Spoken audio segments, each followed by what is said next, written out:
Mr. President, I come to the floor today to talk about one of the greatest threats facing our country today, Islamic extremism.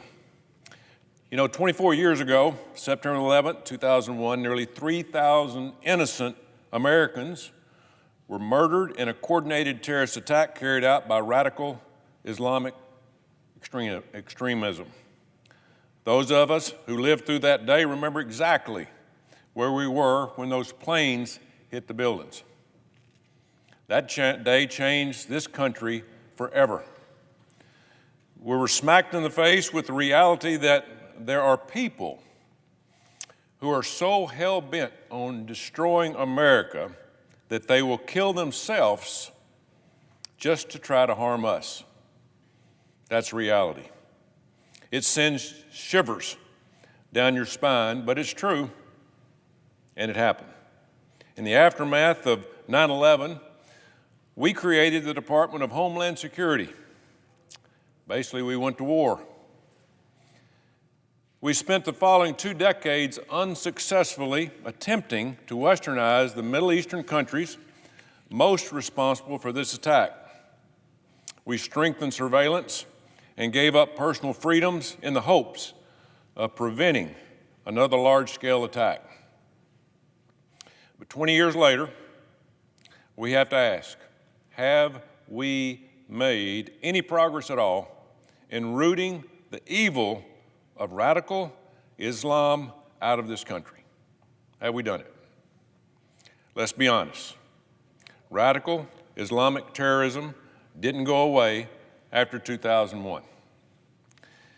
In 2009, 13 people were killed in a mass shooting at Fort Hood by an Army psychiatrist who was radicalized by Islamic teachings. In 2013, 3 were killed and hundreds injured when 2 brothers detonated bombs at the finish line of the Boston Marathon. They were inspired by their radical Islamic beliefs. Then in 2015, an ISIS-inspired couple killed 14 people and injured 22 at a party in Southern California. In 2016, Omar Muteen killed 49 people and injured 53 more at a nightclub in Orlando, Florida. Muteen pledged allegiance to ISIS during this attack. It continued in 2019 when a Saudi military trainee opened fire at the Pensacola Naval Air Station, killing 3 Americans, including 1 young man from my home state of Alabama. Earlier this year in Louisiana, a deranged person drove a truck into a crowd on Bourbon Street in New Orleans, killing 14 people. To no one's surprise, he said he was inspired by the Islamic State. These attacks, they weren't just against people, they were an all-out assault on Western culture, freedom, and the values that we hold dear to our heart. But it doesn't stop there. Thanks to Joe Biden, thousands of people on the suspected terror watch list were allowed to enter this country over the past 4 years. Islamic extremism and Sharia law openly call for the destruction of America and Western culture. Let's be clear. Let's be clear about this. The thousands of terrorists we have allowed to enter our country have brought their anti-American rhetoric and ideology with them. We're seeing this in cities like Minneapolis, Dearborn, Portland, Chicago, and even New York City. The leading candidate for mayor in New York City is a far-left socialist who sympathizes with extremist groups like Hamas. But this insanity, sadly, isn't limited to New York.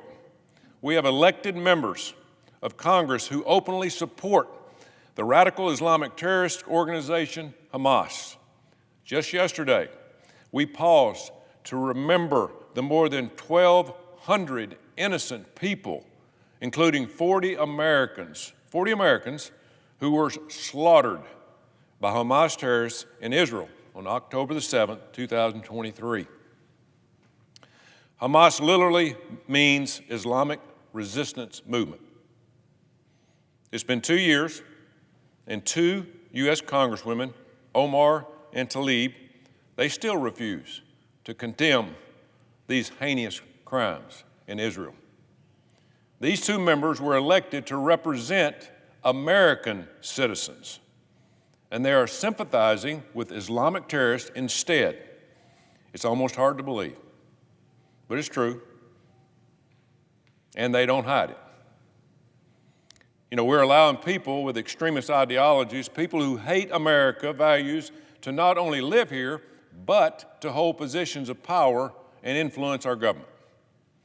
It's un-American, and it's an insult to the millions of Americans who have sacrificed their lives for this country and its freedom.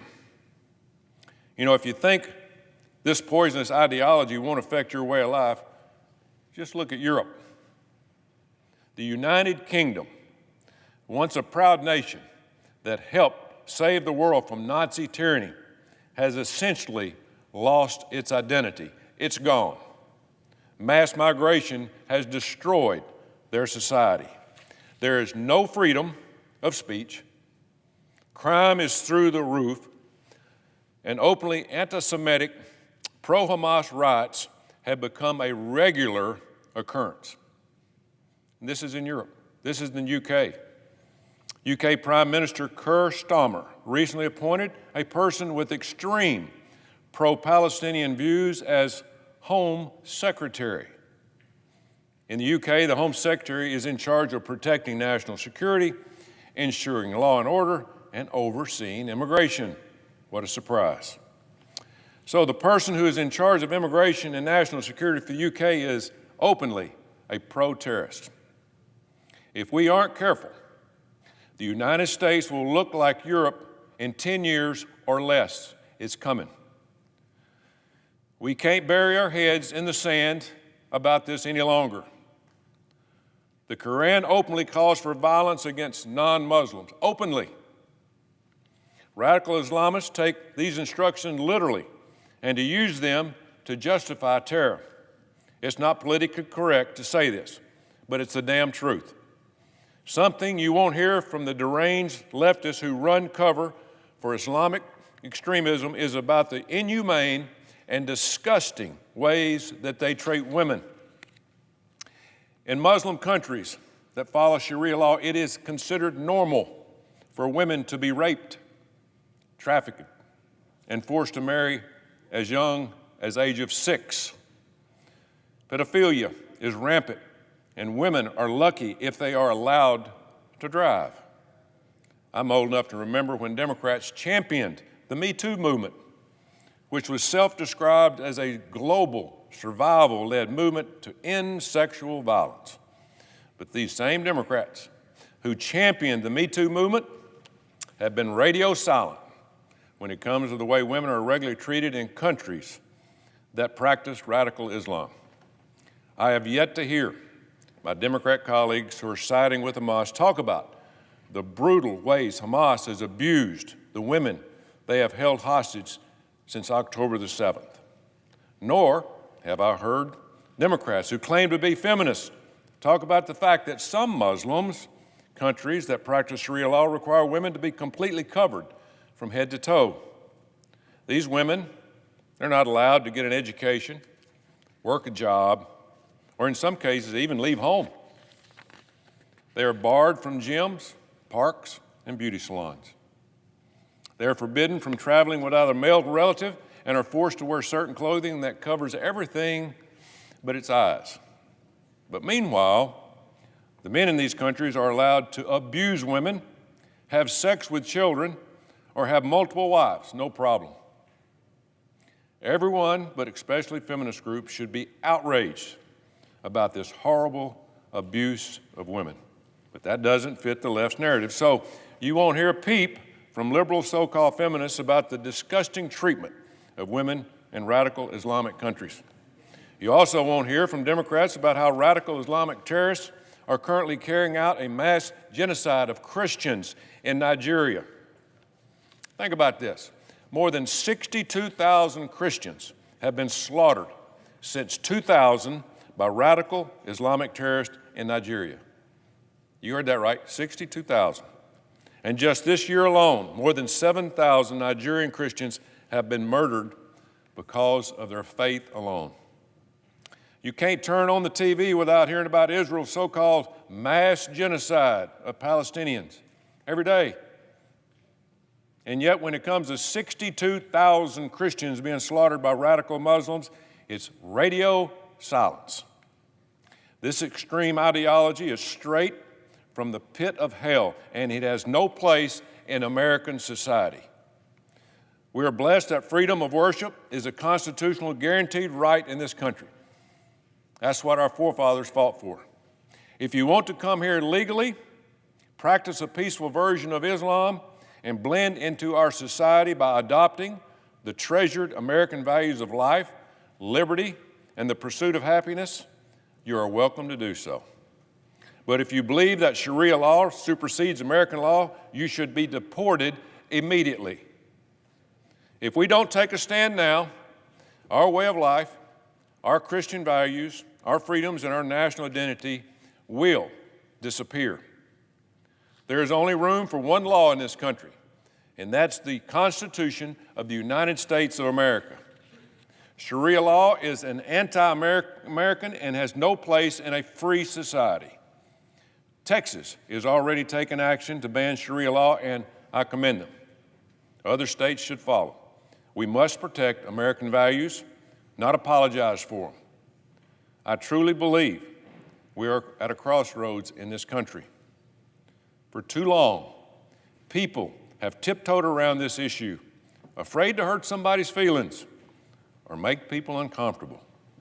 But the time for being politically correct is over. The truth is that radical Islamic extremists want every single freedom-loving American dead. Bottom line. They have proven over and over again that they are willing to do whatever it takes to kill just one American citizen, whatever it takes. And it just isn't happening overseas. It has been allowed to fester and is alive and well in our very own country, just waiting for the right opportunity to attack. It's coming. Just yesterday, thousands of extremists gathered in New York to champion radical Islam. It's scary. So the question is, will we continue down this path and end up like Europe? Or will we honor the sacrifices made by the millions of Americans who have given their lives for our freedoms by standing up against people like the radical Islam? Now's the time to act, because if we don't, we will lose this country as we know it. It will be gone. This isn't about a Republican or Democrat issue. It's an American issue. I hope my Democrat colleagues will join me in sending a loud, clear message that we will not tolerate Sharia law in this country. Not now, not ever. Mr. President, I yield the floor.